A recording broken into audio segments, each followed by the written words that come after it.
আপনি সিলেটের কোম্পানিগঞ্জে আসছেন, এই এলাকায় অনেক জনগণ আপনি যে আসাতে অনেক খুশি হয়েছে এবং আনন্দিত হয়েছে, যে এইটা মনে করে আপনি নিশ্চয়ই কোয়ারি সম্পর্কে অনেক কিছু বলবেন, কিংবা আপনি কোয়ারি সম্পর্কে ওনাদেরকে কিছু আশার বাণী শোনাতে পারবেন। এই বিষয়ে এই কোম্পানিগঞ্জের জনগণ একটা প্রত্যাশা আপনার উপর আছে, সেক্ষেত্রে আপনার দেখেন, আলহামদুলিল্লাহ আমি দেশ এবং জনগণের স্বার্থে কাজ করি। দেশের কল্যাণ এবং জনগণের কল্যাণ যেখানেই আসে না কেন, আমি সেখানে নিজের উদ্যোগী ভূমিকা পালন করি। এটা আমার একটা অভ্যাস। আমার রাজনীতি, আমার এই চেষ্টা এবং সাধনা দেশের কল্যাণের জন্য, জনগণের কল্যাণের জন্য। আমি যখন প্রধান উপদেষ্টার সাথে সাক্ষাৎ করতে গেলাম, তখন আমার নিজের থেকেই আমি তার কিছু উপস্থাপন করছি যে আমাদের দেশের পরিবেশের দোহাই দিয়ে যে পাথর উত্তোলন করতে নিষেধ করা হচ্ছে, এর কোনো যুক্তি নেই, বরং এটা ভারতের একটা পলিটিক্স।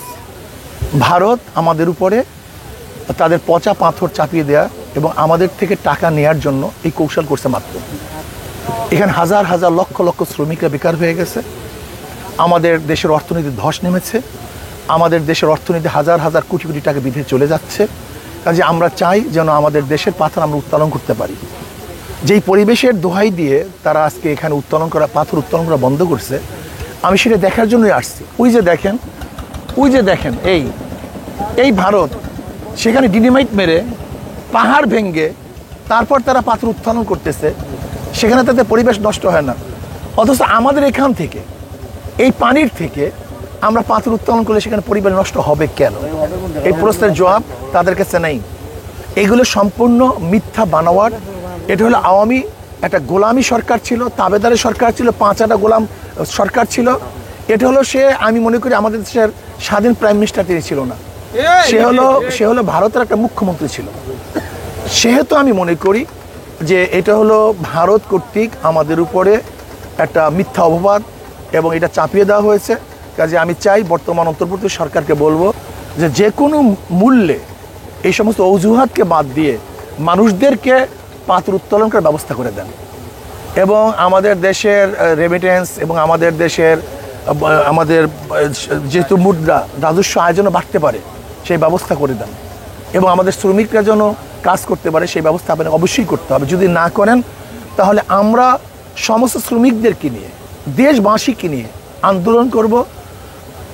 যে আন্দোলনের মুখে ইনশাআল্লাহ সরকার আমাদেরকে পাথর উত্তোলন করার অর্ডার দিতে বাধ্য হবে ইনশাআল্লাহ। আচ্ছা, আপনি যেহেতু উপদেষ্টা পরিষদে বিষয়টা নিয়ে আলোচনা করছেন, সেক্ষেত্রে উপদেষ্টা পরিষদ থেকে কি কোনো আশ্বাস বা এই ধরনের? তৎকালীন সময় তো হঠাৎ করে তারা কিছু বলবে না, তারা তো তখন শুনবে।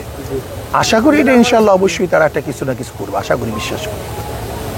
আচ্ছা, আমি আপনার কাছে দুইটা প্রশ্ন, ছোট দুইটা প্রশ্ন। সেটা হলো যে এই পাথরগড়িগুলো 6-7 বছর ধরে বন্ধ রাখার কারণে এখন যদি এই সব পাথরগড়িগুলো যদি উন্মুক্ত করা যায়, তাহলে একটা আন্তঃমন্ত্রণালয়ের একটা মিটিং করতে হবে।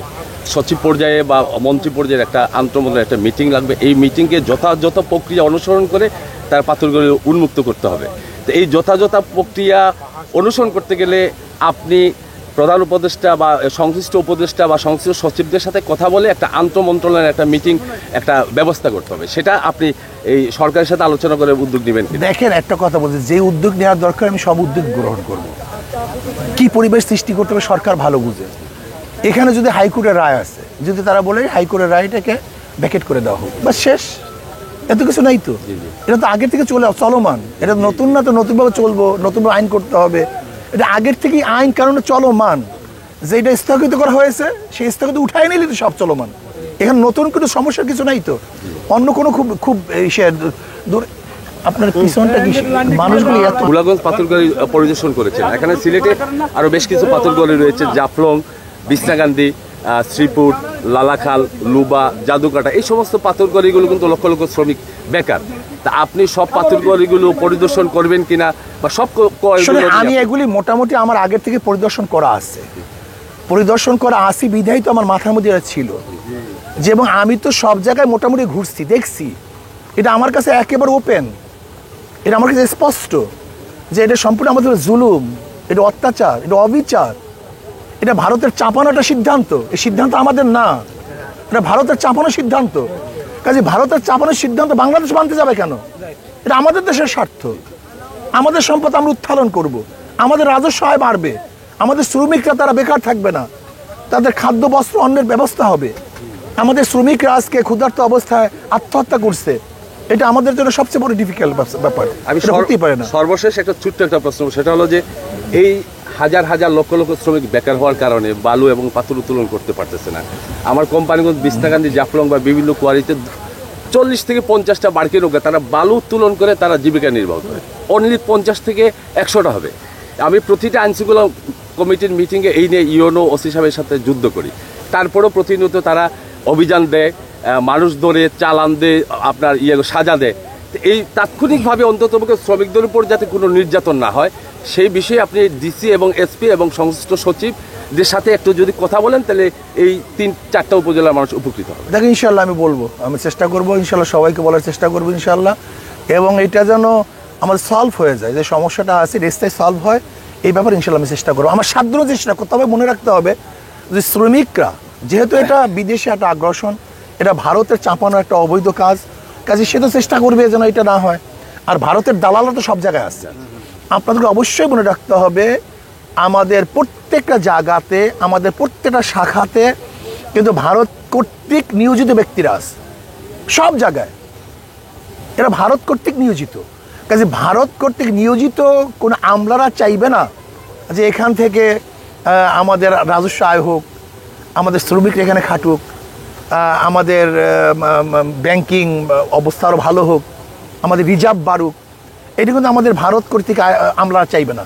তারা বিভিন্ন কজ দেখাবে, অথচ শত শত বছর পর্যন্ত এখান থেকে পাথর উত্তোলন হয়ে আসছে, তখন পরিবেশ নষ্ট হয় না।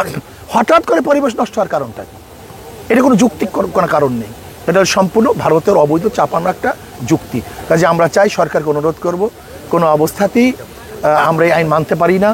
এই পরিবেশের দোহাই দিয়ে আমাদের রাজস্ব আয়ের ব্যাহত হোক, এটা আমরা চাই না। আমি একটু পরে আসছি, এনটিভিতে কাজ করি। আমি যেটা জানতে চাচ্ছি যে এই যে পাথরের যে বিষয়টা খনিজ মন্ত্রণালয় এবং পরিবেশ মন্ত্রণালয়ের আওতাধীন, আপনার কি খনিজ মন্ত্রণালয় কিংবা পরিবেশ মন্ত্রণালয়ের সাথে এ বিষয়ে কি কথা হয়েছে কিনা বা কথা বলবেন? বা দেখেন, সব মন্ত্রণালয়ের তো হেড হলো প্রধান উপদেষ্টা, এবং সেখানে আমরা এই ব্যাপারটাকে উপস্থাপন করছি, যৌক্তিকভাবে উপস্থাপন করছি এবং বিলিভ দেওয়ার চেষ্টা করছি, যেটা অযৌক্তিক, এটা ভারত থেকে চাপানো, এটা পরিবেশের দোহাই দিয়ে আমাদেরকে ধ্বংস করার, আমাদের অর্থনৈতিক ধ্বংস করার একটা চক্রান্ত মাত্র। এটা আমি বলছি তো তাদের কাছে, এবং ইনশাআল্লাহ আমি পরিবেশ উপদেষ্টার কাছে বলবো এবং খনিজের কাছে বলার চেষ্টা করব। আমার থেকে আমি যত সম্ভব চেষ্টা করব। বাকি যারা এখানে আসছেন, শ্রমিকরা আছেন, সংশ্লিষ্টরা আছেন, দেশের যারা ভালোবাসেন, দেশকে যারা পছন্দ করেন, দেশের উন্নয়ন হোক যারা চান, তারা সম্মিলিতভাবেই কাজটা করতে হবে। আরেকটি প্রশ্ন হচ্ছে যে রেদওয়ানা ইসলাম, যিনি পরিবেশ উপদেষ্টা, উনি একটু সময় আসলে পাথরকরের বিরুদ্ধে ছিল এবং বেলার পক্ষ থেকে বিভিন্ন জায়গায় মামলা দিয়েছিল। আমি যেটা মনে করি যে ওনাকে বিভিন্নভাবে ভুল তথ্য দিয়ে আসলে এই কাজগুলো করানো হয়েছে। আপনি এখন যে আপনি নিজে পরিদর্শন করে গেলেন এবং বাস্তব যে বিষয়টি, এটি যদি ওনাকে, আমি তো স্পষ্ট বলবো যে এই পাথর কোয়ারি, এখান থেকে পাথর উত্তোলন করাতে যারাই বাধা দিবে, যারা এটার বিপক্ষে থাকবে, আমি মনে করি তারা ভারত কর্তৃক, এরা ভারতের চিন্তাভাবনা লালন করে, বাংলাদেশের চিন্তাভাবনা তারা লালন করে না, সে যেই হোক না কেন। এটা আমি মনে করি এটা ভারতের চিন্তাভাবনা লালন করে, এদেশের চিন্তাভাবনা লালন করে না। আপনাদের সবাইকে ধন্যবাদ।